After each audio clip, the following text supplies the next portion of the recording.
Hoje nós vamos fazer algo diferente do habitual. Será uma mensagem cantada. Enquanto nós formos trabalhando o texto, nós vamos fazer pausas e vamos cantar. Depois voltamos, trabalhamos mais um pouco do texto, cantamos mais um pouco. E ao término, iremos participar da mesa do Senhor. Para aqueles que têm vindo aos domingos pela manhã, desde o mês de novembro nós temos trabalhado na Escola Bíblica Dominical o livro dos Salmos. E passeamos por vários salmos ao longo desses meses. E aprove ao Senhor que nessa data nós encerrássemos essa série de aulas com a celebração da morte e da ressurreição de Cristo. Então, escolhi 3 salmos para que pudéssemos refletir nessa manhã a respeito desse tema. Um deles nós trabalhamos em especial, passamos 3 domingos meditando nesse salmo, que é o salmo do meio. Nós vamos estudar o salmo 22, o salmo 23 e o salmo 24. Passamos um bom tempo no salmo 23, mas ele só é compreendido na sua totalidade quando nós olhamos para o contexto que veio antes e o que vem depois. Então, para pensar sobre a Páscoa, sobre o sacrifício de Cristo, nós vamos olhar para os Salmos 22, 23 e 24. Então, o Salmo 22 que foi lido já na nossa abertura, ele é o mais longo de todos, por isso nós não vamos lê-lo mais uma vez, mas eu vou pontuar algumas coisas e peço que você esteja com o Salmo 22 aberto na sua frente agora.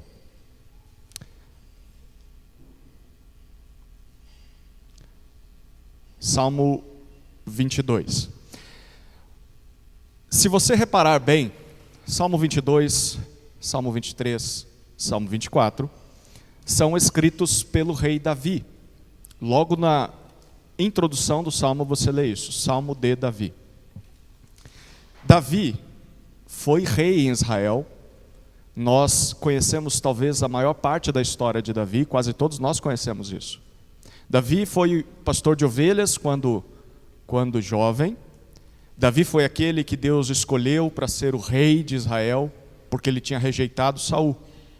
Então, uma vez ungido rei, apesar de não ter o trono ainda, Davi enfrenta Golias, vocês lembram daquela história, e Deus lhe dá vitória.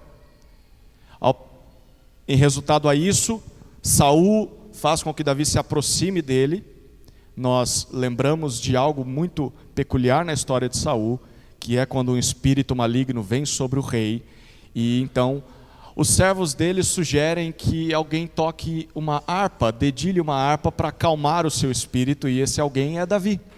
Então Davi agora também, além de ser o conquistador de Golias, ele também passa a servir Saul no palácio, só que a gente sabe da história, isso gera inveja, e Saul então começa a perseguir Davi.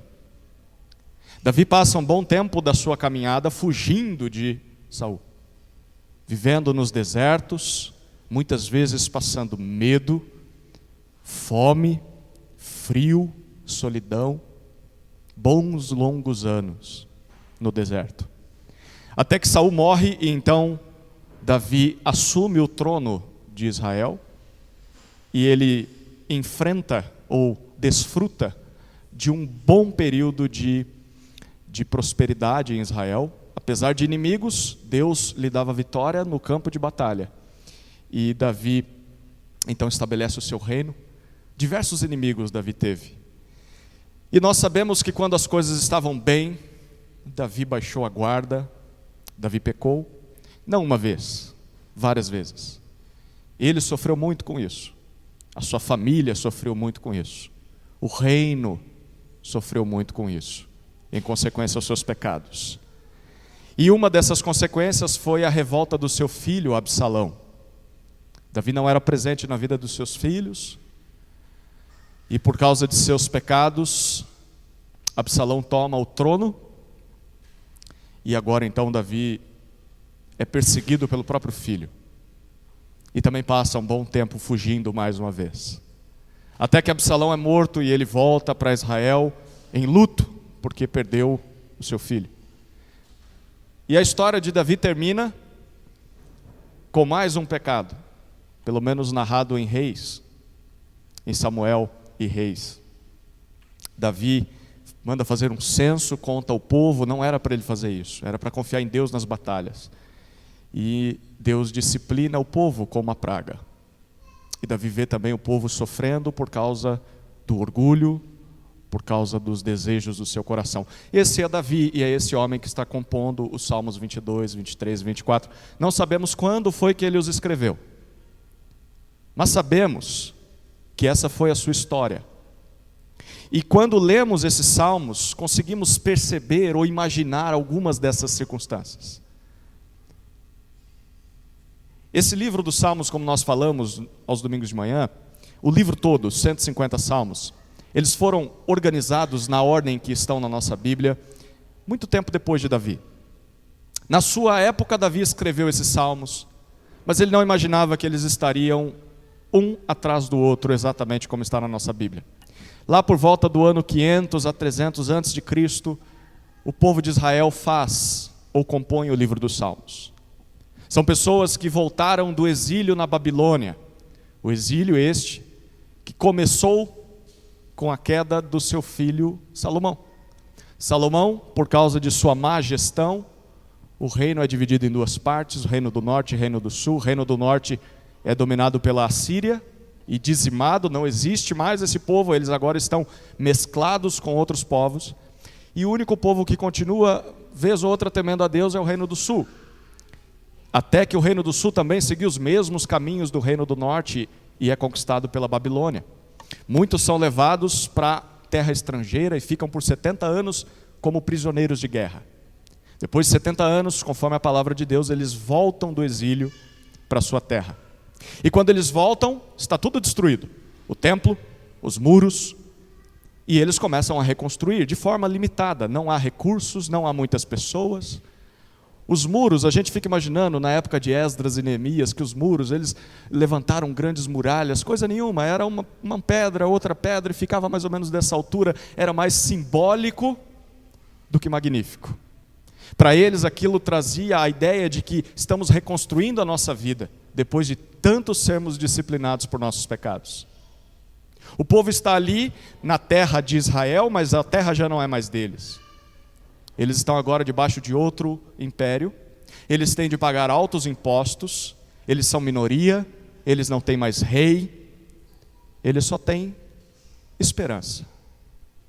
A expectativa de que Deus cumpra aquilo que prometeu, por meio de Davi e por meio dos profetas. Um dia em que Deus levante um rei da descendência de Davi, um rei que irá libertá-los das mãos dos seus inimigos, um rei que irá vencer todos aqueles que fizeram mal a eles, e um rei que vai governar com cetro de ferro sobre todas as nações, junto com Israel, é claro. Esse é o cenário dos Salmos 22, 23 e 24.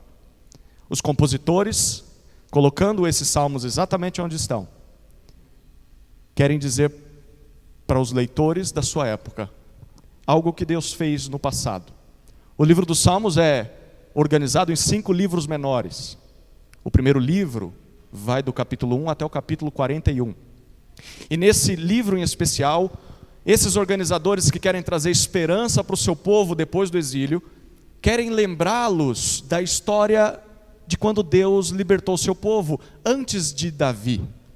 Quando o povo de Deus vivia nas mãos dos inimigos e Deus levantou juízes para libertá-los das mãos daqueles inimigos.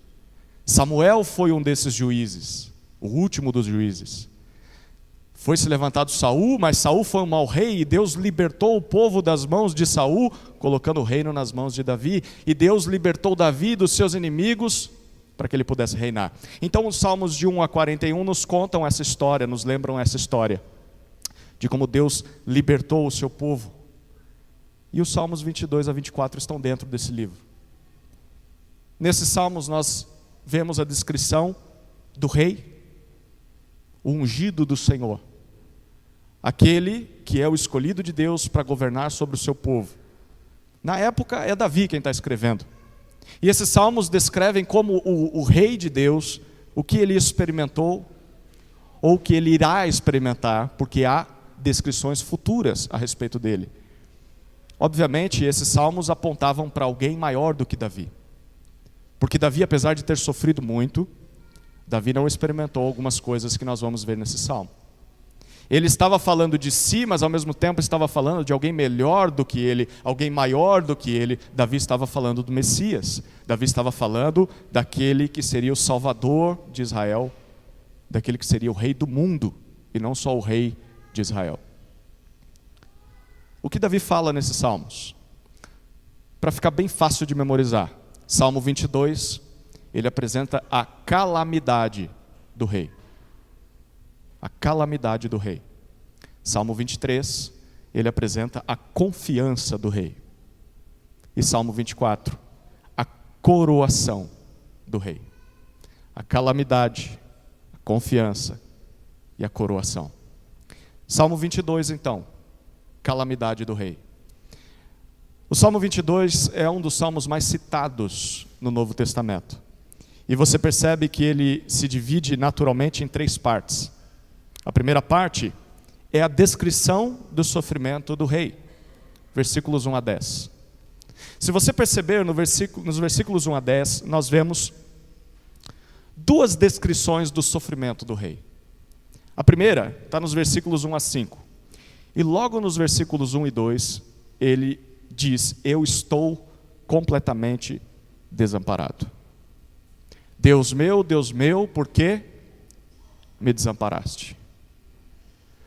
A sensação do salmista, do rei Davi, era de desamparo. Quando é que foi que ele escreveu esse salmo? Não sabemos, mas podemos imaginar.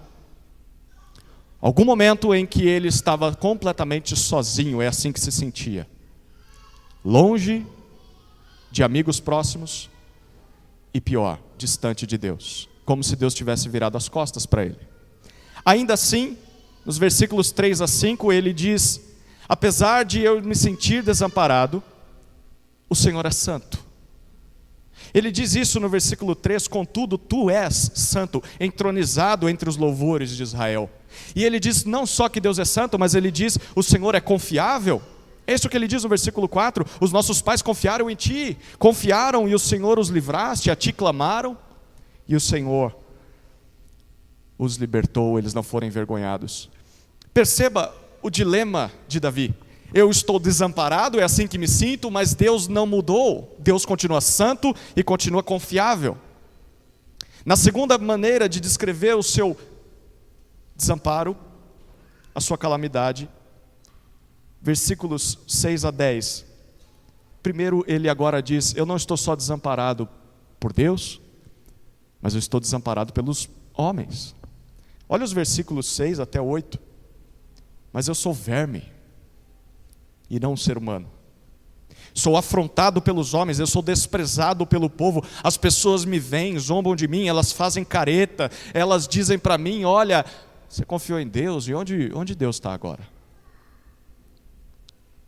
Eu sou desprezado pelo próprio povo, pelos homens. Porém, o que ele diz nos versículos 9 e 10, é que apesar do seu desprezo para com Deus e para com os homens, ele diz, Deus cuida de mim. Deus cuida de mim desde o ventre da minha mãe. Eu confiei a minha vida a Ele e eu sei que eu posso descansar, porque Ele sabe o que está fazendo. Perceba o que Davi está dizendo nesse primeiro trecho da descrição do seu sofrimento. É que o sofrimento de Davi não anulava o caráter de Deus. Apesar de Davi se sentir desolado, abandonado, Deus não deixava de ser santo. Deus não era o autor do seu sofrimento. Deus não era alguém que estava produzindo mal na vida de Davi, porque Deus não faz isso. O Senhor continua sendo santo e justo. Ele diz, o Senhor continua sendo confiável. Os nossos pais confiaram em Ti. E o Senhor os libertou. E Deus continua sendo cuidador. O Senhor cuida de mim desde o ventre da minha mãe. E o que Davi está querendo dizer para nós, por meio desse trecho, é que em meio à dor, nós estamos suscetíveis à dor. Em meio à calamidade, à angústia, ao desamparo, ao abandono, Deus continua santo, Deus continua confiável, Deus continua cuidador. mesmo que nós soframos, Deus continua o mesmo. Em segundo lugar, no Salmo 22, o rei agora ora, pedindo por socorro. E nos versículos 11 a 21 nós vemos esse grito de socorro. E ele faz 3 declarações. A primeira declaração está no versículo 11: não te distancies de mim, porque a tribulação está próxima e não há quem me ajude. O que Davi está dizendo aqui é: eu estou só. Senhor, eu estou só. Em segundo lugar, ele, do versículo 12 até 18, ele diz: apesar de estar só, não há quem me ajude. Ele diz: eu estou cercado por inimigos por todos os lados. Ele descreve os seus inimigos como touros, ele descreve os seus inimigos como leão, como cães. Ele descreve a sua experiência como alguém que está com sede, alguém que está com fome, alguém que está minguando em sua vida. Não há quem o socorra. E então nos versículos 19 a 21 ele faz o que qualquer um faria nesse momento. Ele pede por socorro. Tu, porém, Senhor, não te afastes de mim. Força minha, apressa-te em me socorrer, ele diz no versículo 19. Me salva das mãos desses inimigos. O que Davi está dizendo aqui é que mesmo que todos o abandonassem, Deus era o único capaz de salvá-lo. Por mais que ele sentisse que Deus o havia desamparado, ainda assim ele acreditava e cria que Deus podia libertá-lo daquela situação. Homem nenhum pode fazer isso, Deus, só o Senhor. Por isso é para ti que eu clamo por socorro. Queridos, mesmo sozinhos, mesmo abandonados, no momento mais difícil da vida, nós podemos clamar a Deus por salvação. Porque na verdade, Ele é o único capaz de nos salvar. Nós não conseguimos, os homens não conseguem, Deus sim. O Salmo 22 termina com a experiência de Davi após a salvação de Deus, os versículos 22 até 31, a salvação veio. E nos versículos 22 até 31, ele apresenta um convite e uma descrição das suas certezas. O convite está nos versículos 22 a 25. Primeiro ele mostra o compromisso dele no 22. Versículo 22 ele diz: aos meus irmãos eu vou declarar o teu nome, Senhor. No meio da congregação entre Israel, eu vou anunciar o teu nome. O compromisso dele, eu vou declarar, eu vou anunciar o que o Senhor fez.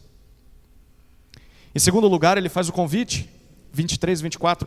Louvem a Deus, vocês todos que amam a Deus, vocês que servem a Deus, louvem a Deus pela salvação que Ele me concedeu. E no 25 ele faz uma promessa: eu vou cumprir o que eu prometi. Provavelmente algo que ele prometeu enquanto sofria. Sabe aquilo que você promete quando está na calamidade? Senhor, se o Senhor me libertar, se o Senhor intervir, eu farei isso, isso e isso. Muitas vezes quando Deus nos liberta e nos salva, nós esquecemos dos compromissos que fizemos. O rei disse: não, eu não vou me esquecer, eu vou cumprir o que eu prometi. Em especial, muitas vezes o que era prometido eram sacrifícios de louvor.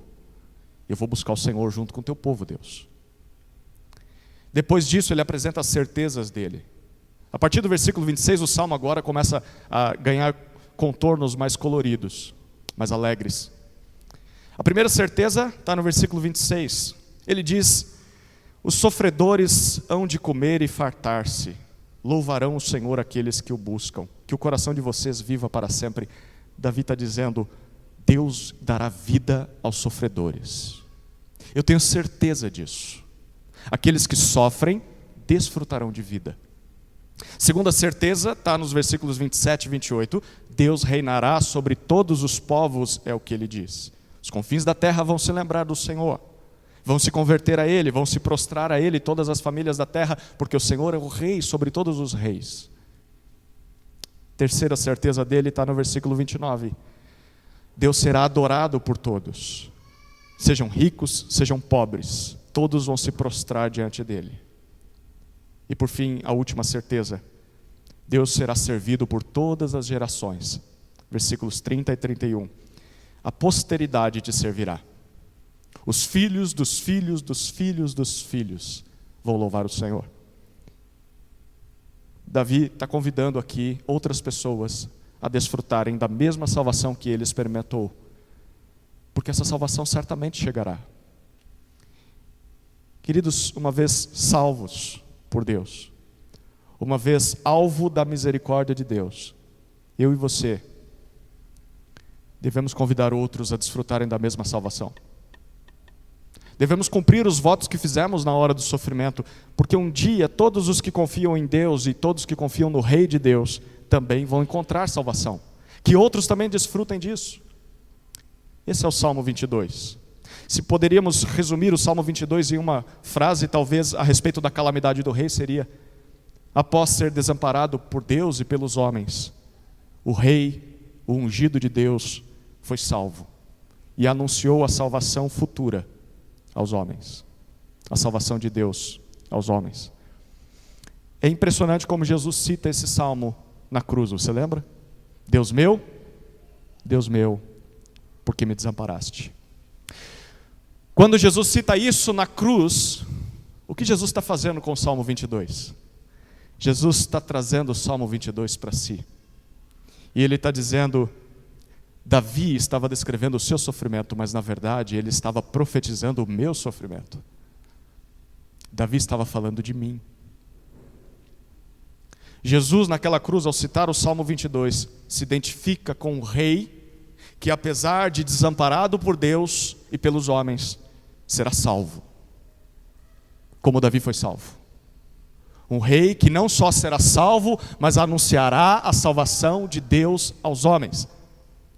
É interessante como os discípulos de Jesus e as pessoas ao seu redor não percebem isso, mas o Salmo 22 diz: Deus abandonou o seu rei, mas há de salvá-lo. E Jesus está trazendo esse salmo para si, e ele está dizendo: Deus me desamparou, mas vai me salvar. E vai salvar outros também. Por que Deus há de salvar outros? Porque pelo Novo Testamento nós descobrimos que ali naquela cruz, o ungido de Deus, o Rei de Deus, nos substitui diante de Deus. O desamparo que o Rei de Deus enfrenta na cruz é o desamparo que nós merecíamos enfrentar, por conta dos nossos pecados. E esse Rei toma sobre si esse desamparo para que possamos participar da salvação que Ele desfrutou de Deus. A salvação que nós somos chamados não só a participar, mas a anunciar a todas as pessoas, para que elas também desfrutem dessa salvação. Esse é o Salmo 22. Passemos para o Salmo 23. Uma vez que o Salmo 22 descreve a calamidade do rei, o Salmo 23 descreve a confiança do rei. E talvez esse é o momento de você ler o Salmo 23 com outro olhar, porque é isso que ele tinha a intenção de comunicar. Olha o que Davi diz no Salmo 23. O Senhor é o meu pastor, nada me faltará. Ele me faz repousar em pastos verdejantes.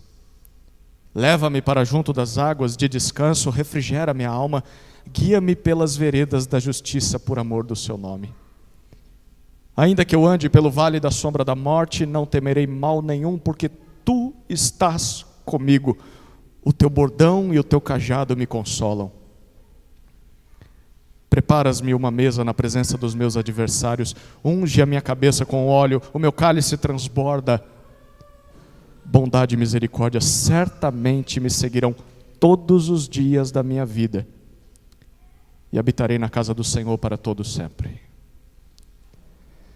O Salmo 23 escreve a confiança do rei.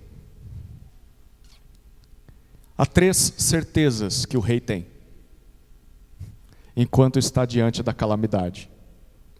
A primeira certeza é que o Senhor é o seu pastor. E ele diz isso nos versículos 1 até 4, a maior parte do Salmo. No versículo 1 há a afirmação: o Senhor é o meu pastor, nada me faltará. Não me falta cuidado. Mesmo diante da calamidade, eu tenho cuidado do Senhor. E ele descreve e demonstra esse cuidado nos versículos 2 e 3. Você percebe ele mostrando como foi cuidado pelo Senhor durante a sua vida. Ele me faz repousar, Ele me leva para as águas de descanso, Ele me guia. Não faltou cuidado na vida do rei, mas também não faltou cuidado do Senhor durante a sua morte. O versículo 4 ainda está falando de Davi experimentando um relacionamento de cuidado com Deus, mesmo diante da morte. O versículo 4 diz ainda que eu ande pelo vale da sombra da morte. O vale eram os locais onde as guerras aconteciam, onde se o seu exército perdesse a batalha, o seu corpo ficaria lá. Ninguém voltaria para te sepultar. E Davi diz, passamos por vales nessa vida. Mesmo sendo o rei de Deus, mesmo tendo o cuidado de Deus, ainda assim enfrento vales, batalhas, temores, perigo de morte. Mas ainda assim, não preciso temer, porque tu estás comigo. O Senhor vai me conduzindo como um pastor conduz as suas ovelhas, mesmo que por meio de disciplina, mas o Senhor está lá. O que Davi está dizendo nesses 4 versículos é que ele confiou em Deus, mesmo na calamidade. E ele desfrutou do cuidado de Deus, tanto nos momentos corriqueiros do dia a dia, quanto nos momentos mais difíceis da vida. Quando nós confiamos em Deus, Deus cuida de nós nos momentos mais simples da vida. Coisinhas que nós nem percebemos. Tem café da manhã na mesa, você acordou, você respira, você tem alguém para abraçar, ou simplesmente você ainda está vivo. As coisas pequenas do dia a dia, o Senhor cuida de nós quando confiamos nele, mas o Salmo 23 diz também que Deus também cuida de nós nos momentos mais difíceis. Certamente o Senhor estará lá, como sempre esteve. Esteve quando as coisas estavam bem, está presente quando as coisas não estão bem, nos vales. Essa é a confiança do rei. O Senhor é meu pastor, eu tenho cuidado. Mas a segunda confiança dele está no versículo 5, o Senhor é meu hospedeiro. Olha que interessante a linguagem do versículo 5. Preparas-me uma mesa na presença dos meus adversários. Davi agora imagina aqueles inimigos que estavam cercando ele, doidos para mordê-lo e devorá-lo. E ele diz, sabe o que o Senhor faz? O Senhor preparou um banquete, uma mesa para mim e ele, uma cadeira para mim, uma cadeira para ele. Mas os inimigos, não tem lugar para eles à mesa. E onde eles ficam? Ao redor, esfomeados, babando de ódio. Enquanto isso o Senhor me recebe com honra.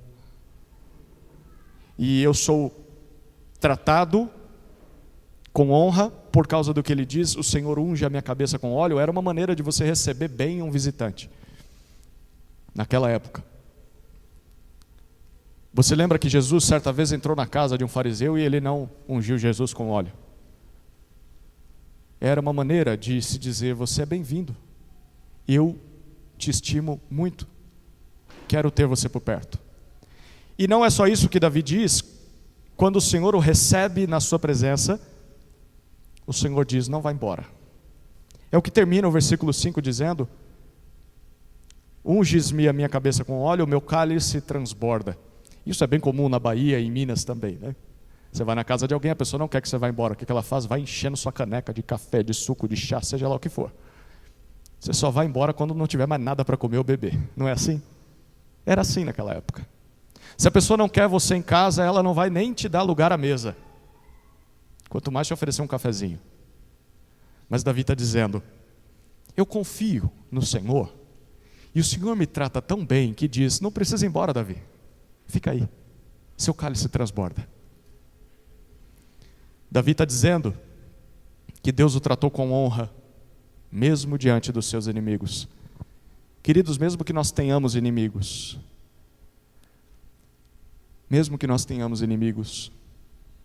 Deus nos trata com honra perante eles. Quem são os nossos inimigos? Talvez você não tenha nenhuma pessoa específica para descrever agora, mas você está olhando para si mesmo e dizendo, como eu odeio os meus pecados. desgraçado homem que sou. Eu odeio os meus pecados. Esses são os meus inimigos. Talvez você esteja agora pensando em Satanás mesmo e os seus demônios, que até muitas vezes usam as pessoas. Talvez você está pensando que o seu inimigo seja a doença, a fraqueza, a velhice, a morte. Enfim, qual for o seu inimigo agora, na fase de vida que você está, saiba de que quando você confia em Deus, o Senhor te trata com honra mesmo diante desses inimigos. Perceba, os inimigos continuarão lá, mas Deus te recebe com honra e diz: você é bem-vindo na minha presença mesmo diante desses que querem o seu fim. O Salmo 23 termina no versículo 6 com Davi escrevendo: o Senhor é o meu guia. Agora nós vemos a imagem de um peregrino, porque o versículo 6 diz: bondade e misericórdia certamente me seguirão. Ele está numa jornada, e é isso que ele diz no versículo 6, na primeira parte. Ele diz: eu sou acompanhado na minha jornada pela bondade e pela misericórdia de Deus, até que eu chegue ao meu destino. E qual é o meu destino? A casa do Senhor, onde eu vou permanecer eternamente. Lembra, quando Davi escreveu os seus salmos, não existia templo. Quem foi construir o templo é Salomão, seu filho, mas ele imaginava pelos olhos da fé de que um dia estaria não num templo físico construído por seu filho, mas no templo celestial, onde Deus habita eternamente. Eu vou estar lá também. E Deus conduziu Davi à sua casa eterna. Deus o conduziu, mesmo que ele enfrentasse inimigos, mesmo que ele tropeçasse em seus pecados por muitas vezes, Deus o levantava em graça e misericórdia, com bondade e com amor, e Deus o conduziu, e até o momento em que ele morreu. Mas Davi tinha certeza: mesmo no vale da sombra da morte, eu vou habitar com o Senhor depois dele. Deus conduziu Davi até a sua morada celestial. Irmãos, apesar dos vales de morte, apesar dos inimigos, Deus conduz aqueles que confiam nele com bondade e com misericórdia. Certamente elas cercam quem confia em Deus, até que essa pessoa chegue à morada eterna. Perceba isso: a segurança de confiarmos em Deus não está em Deus nos livrar das dificuldades. Se você acha que porque você crê em Deus você não vai ter dificuldades, está errado. Isso nunca esteve na Bíblia. E se alguém prega isso para você, pare de ouvir essa pessoa. Porque Davi está dizendo: eu vou passar por vales, eu tenho inimigos. A segurança em confiar em Deus não está na libertação imediata desses inimigos, em Deus me preservar dessas coisas, mas a segurança está na certeza de que Deus está comigo mesmo diante destes inimigos. Deus está presente comigo e Deus me acompanha até que eu chegue são e salvo ao meu destino final. Quer dizer que Davi não morreu? É óbvio, ele morreu. Mas a morte não era o destino final dele. A morte era apenas uma vírgula. E Davi sabia disso. Mesmo que eu morra, o Senhor está me conduzindo até a cidade celestial, a minha morada eterna. O que o Salmo 23 nos ensina então? Apresenta a confiança do rei. Deus cuidou do seu rei. Deus cuidou do seu ungido durante toda a sua vida, em especial quando ele estava diante da morte. E mesmo assim, Deus conduziu o seu ungido até a sua morada eterna. Queridos, Jesus entregou a sua vida aos cuidados de Deus. E ele fez isso consciente de que Deus cuidava dele todos os momentos. Lembre-se quando Jesus estava em locais onde não havia comida e ali Deus proveu. Não só para ele, mas para aqueles que o seguiam.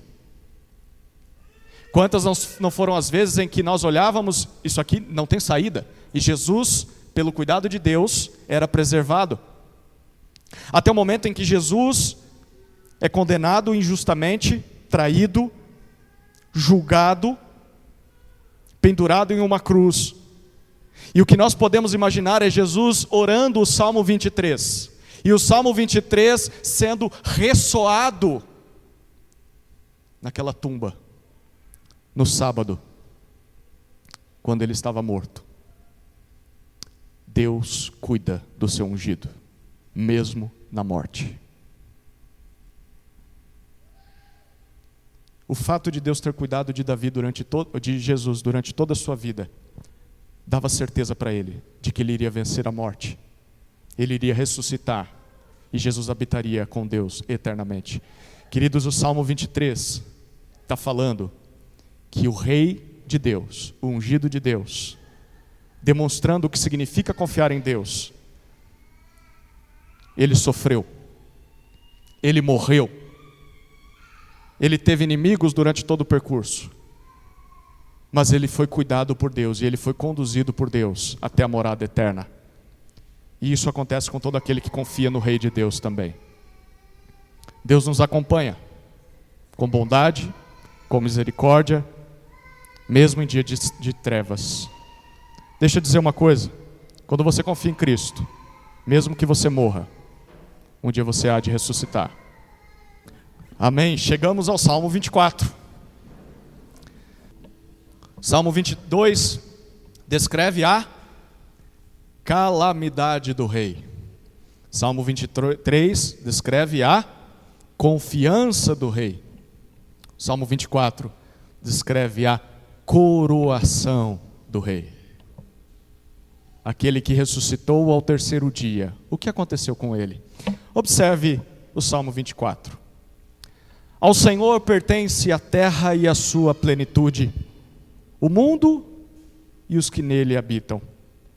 Porque ele fundou-a sobre os mares e sobre as correntes a estabeleceu.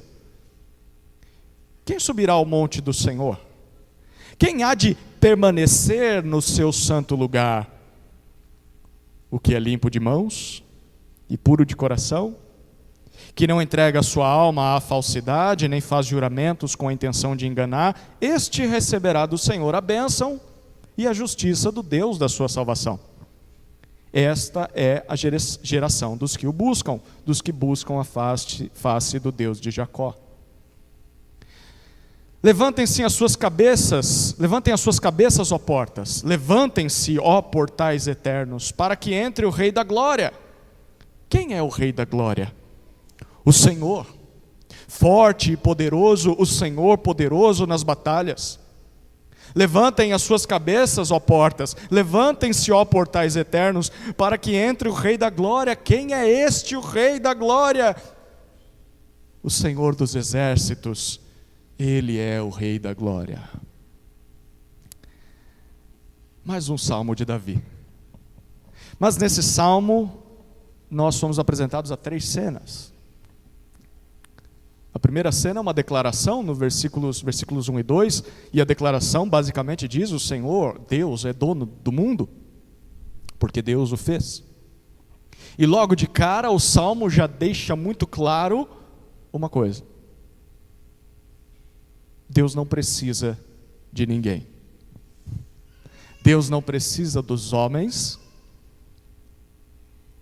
Deus estava muito bem antes de criá-los, antes de criar o mundo. Deus não precisa nem mesmo de Davi, nem mesmo do rei que está compondo esse salmo. É bom sempre lembrarmos disso. Deus não precisa de nós. Deus não nos salva porque Ele está solitário, porque Ele está carente, e porque nós somos bons demais.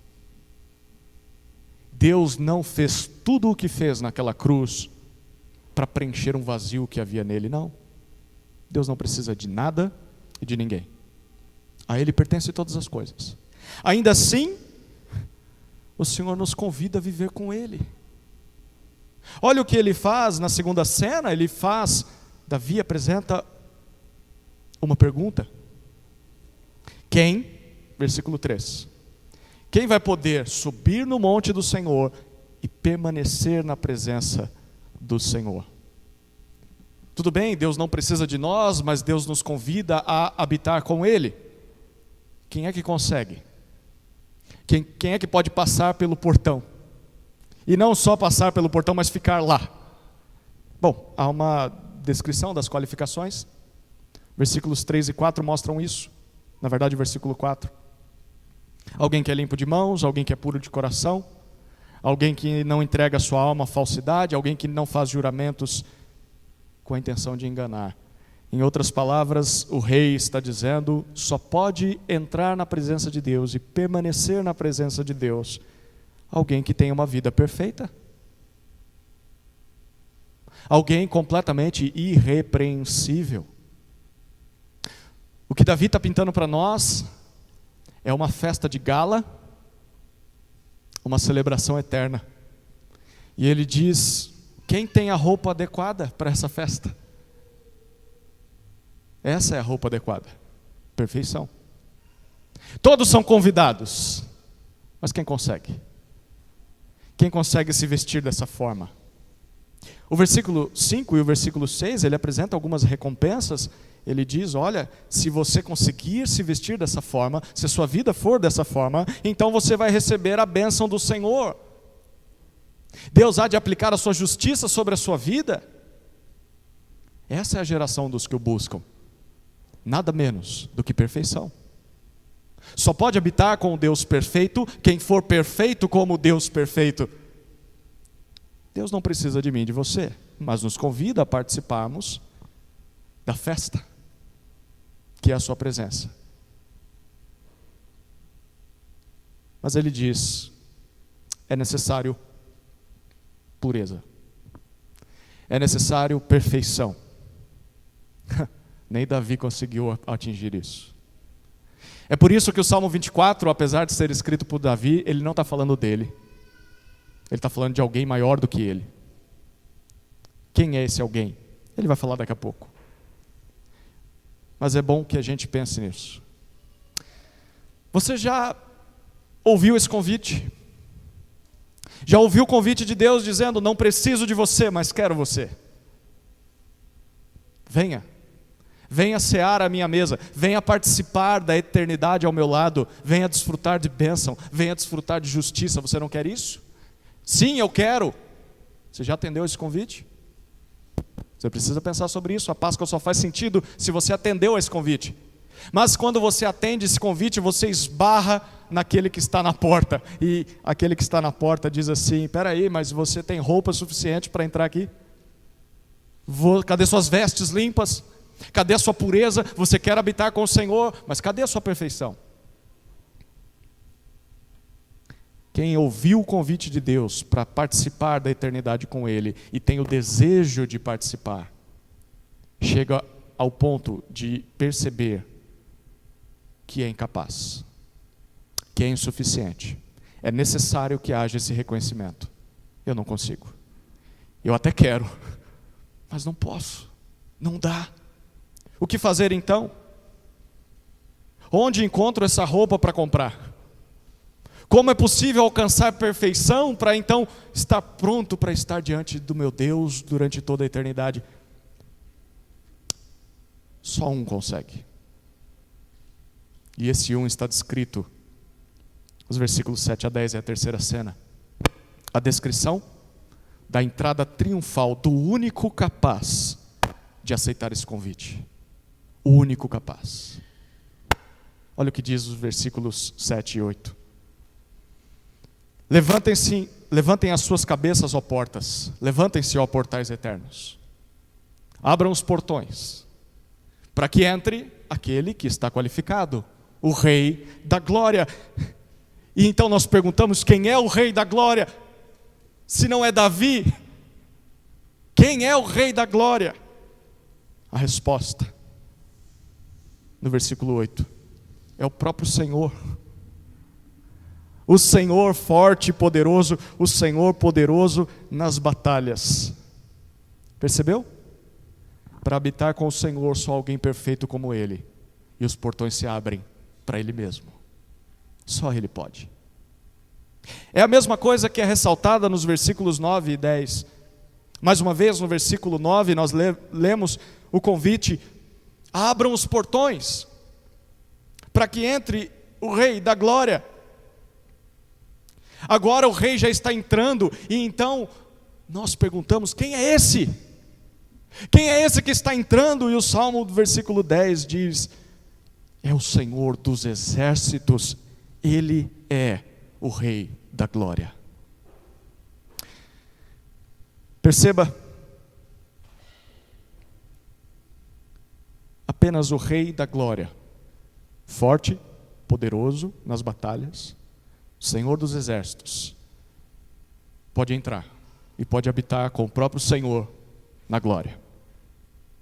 A imagem de alguém poderoso, vitorioso nas batalhas, capitão, comandante do exército ou dos exércitos, o Senhor dos exércitos, sempre traz a imagem de alguém que enfrenta todos os seus inimigos e vence todos eles.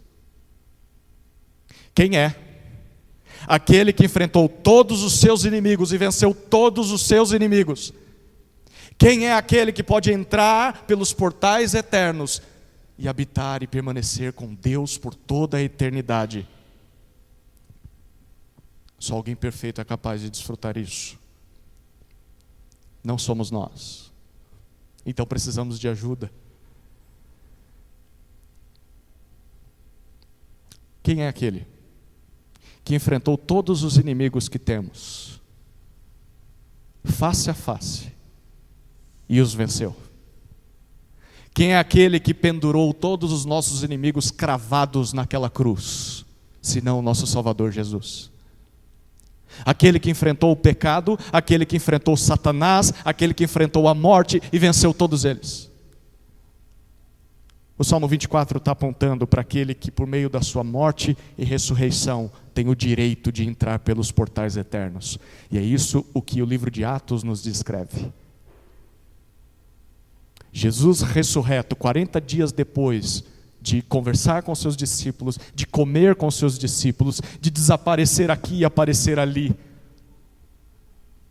de dar ordens aos discípulos, Jesus é elevado à vista deles aos céus, entre nuvens, e some de diante deles. Mas no discurso dos discípulos, eles sabem muito bem onde Jesus está. Jesus está entre os portais eternos. Ele adentrou na presença de Deus. Nós veremos isso hoje à noite, pela providência de Deus. Mais um spoiler: Jesus está à destra de Deus Pai, assentado no trono, ao lado do Senhor Deus. O Salmo 24 está apontando para aquele que entra e fica na presença de Deus, porque é perfeito e venceu todos os seus inimigos. E aí você pergunta: e o que isso tem a ver comigo? Porque eu não sou esse perfeito. Eu sou o derrotado. Eu sou aquele que tropeça nos meus pecados. Eu sou aquele que tem medo da morte. Eu sou aquele que é vencido. Como é possível? O Novo Testamento nos diz que o Rei que entra pelos portais eternos é o Rei que nos convida a entrar junto com Ele, por causa dele. Essa é a tradução, o significado da palavra justificação. Aquele Rei que no Salmo 22 tomou sobre si o desamparo que nós merecíamos diante de Deus, é o Rei que agora, depois de ressurreto, à direita de Deus Pai, é o Rei que tira a sua capa e diz assim: você não tem roupa para entrar na festa, mas eu te dou a minha. Vista-se com a minha justiça, vista-se com as minhas vestes, o meu sangue, a minha justiça são atribuídos a você.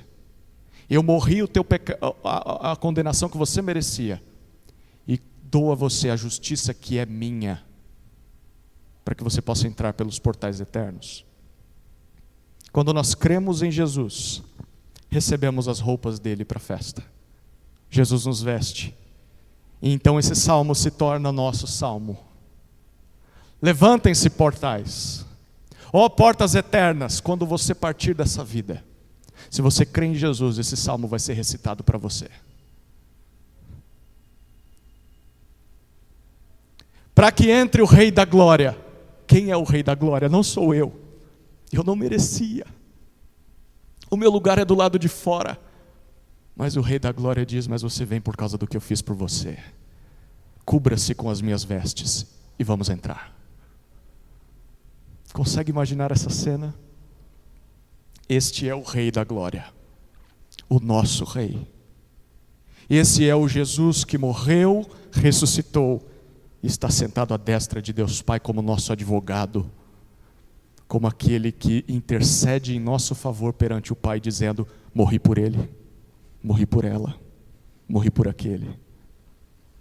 Quando eles morrerem, Senhor, eles vão entrar por esses portões que eu entrei, por causa da minha justiça.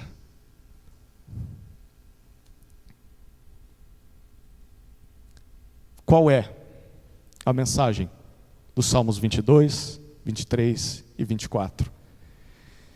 É que o Rei de Deus, o ungido de Deus, sofreu o desamparo de Deus para salvar os povos. Salmo 22. Esse rei, apesar de ter sofrido, desfrutou do cuidado de Deus, mesmo em face da morte. Salmo 23. E esse rei foi recebido na glória. Salmo 24. Esse rei é Jesus. O mesmo rei que nos convida a participar de tudo isso, por sua graça, por meio da fé. Creia em mim, e você vai desfrutar de tudo o que eu desfrutei. Amém? Louvado seja o Rei da Glória. Vamos orar, queridos. Senhor Jesus, como é bom poder relembrar o motivo de estarmos aqui todos os domingos. É claro que essa data é comemorativa, não marca exatamente o dia preciso da sua ressurreição, mas é uma boa oportunidade para nos lembrarmos da sua calamidade, mas da sua confiança e da sua coroação. E é muito bom, Senhor, ouvir através da tua palavra que o Senhor nos oferece todas essas coisas pela graça. Que o nosso coração seja revigorado por esses salmos, reanimado, que a chama da esperança seja reacendida,